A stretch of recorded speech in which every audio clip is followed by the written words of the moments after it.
అనుకున్నట్టుగానే కర్ణాటకలో సీఎం మార్పు అనేది జరగబోతా ఉంది. ప్రస్తుతం ఉన్నటువంటి సీఎం సిద్ధరామయ్య మధ్యాహ్నం 3 గంటలకు రాజీనామా చేసే అవకాశం కనపడతా ఉంది. ఇప్పటికే గవర్నర్ సమయం కోరారు. సో, మధ్యాహ్నం తర్వాత ఎప్పుడైనా తన రాజీనామా పత్రాన్ని అందించే అవకాశం ఉంది. ఒకవేళ గవర్నర్ అందుబాటులో లేకపోతే గవర్నర్ కార్యాలయానికి సీఎం సిద్ధరామయ్య ఏదైతే లెటరేట్ ఫార్మాట్‌లోనే తన రాజీనామా అందించబోతా ఉన్నారు. సో, ఆ తర్వాత ఏం జరగబోతోంది అంటే డీకే శివకుమార్ అనేది కన్ఫర్మ్ అయింది అని చెప్పుకోవచ్చు సీఎంగా.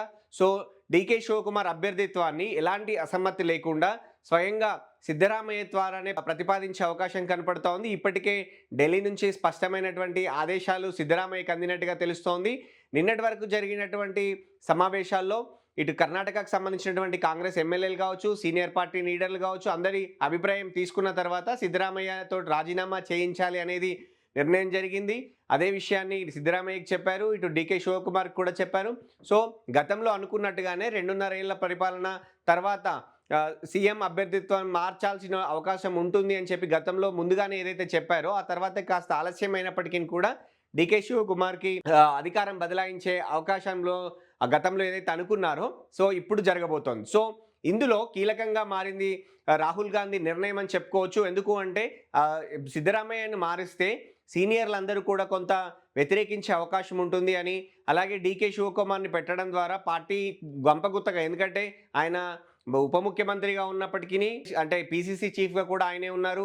సో, ఎంత పార్టీ కన్నా పెద్ద కాదు కదా! ఎంత పెద్ద లీడర్ అయినా అనేది చాలా అంటే అసమ్మతిని కూడా అటు నుంచి వచ్చినట్టుగా తెలుస్తోంది. కానీ ఫైనల్‌గా సోనియా గాంధీ, రాహుల్ గాంధీ, డీకే శివకుమార్ అంటే తన గాంధీ కుటుంబానికి విధేయుడుతో పాటు ప్రభుత్వాన్ని కాపాడడంలో గతంలో చాలా సార్లు ఇతర రాష్ట్రాల్లో ఉన్నటువంటి ప్రభుత్వంలో అంటే కాంగ్రెస్ పార్టీకి ఇబ్బందులు తలెత్తినప్పుడు డీకే శివకుమార్ అండగా నిలబడ్డారు.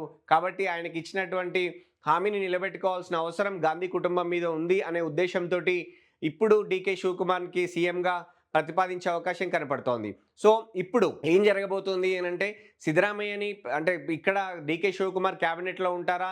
లేదంటే ఏఐసీసీ లెవెల్‌లో తన సేవల్ని వాడుకుంటారా అనేది రకరకాల చర్చలు బయట జరుగుతున్నప్పటికీ ఏఐసీసీ నుంచి అయితే ఆఫర్ ఉన్నట్టుగా తెలుస్తోంది. సో, కావాలి అంటే ఏఐసీసీ లెవెల్‌లో ఆల్ ఇండియా కాంగ్రెస్‌కి పనిచేయమని చెప్పి సిద్ధరామయ్యకి సూచించినట్టుగా తెలుస్తోంది.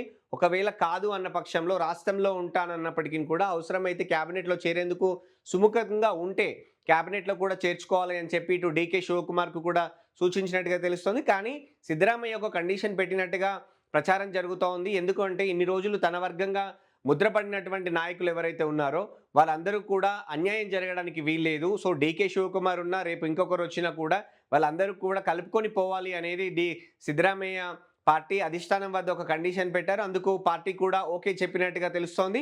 ఇవన్నిటితో పాటు డీకే శివకుమార్ గనుక సీఎంగా ఎన్నికైన తర్వాత జరిగేటువంటి క్యాబినెట్ ఎక్స్పాన్షన్‌లో కావచ్చు, లేదంటే డీకే శివకుమార్‌తో ప్రమాణ స్వీకారం చేసేటువంటి మంత్రుల ఎవరైతే ఉంటారో అందులో సీనియర్లను కాకుండా ఎక్కువ మంది జూనియర్లకు అవకాశం ఇవ్వాలి అని చెప్పి రాహుల్ గాంధీ సూచించినట్టుగా తెలుస్తోంది. తద్వారా సీనియర్ల సేవలను పార్టీ కోసం వాడుకోవాలి. పైగా ఇన్ని రోజులు మంత్రి పదవులు తీసుకున్న వారు పార్టీ కోసం పనిచేయాలి. కొత్త వారికి మంత్రులుగా అవకాశం ఇవ్వాలి.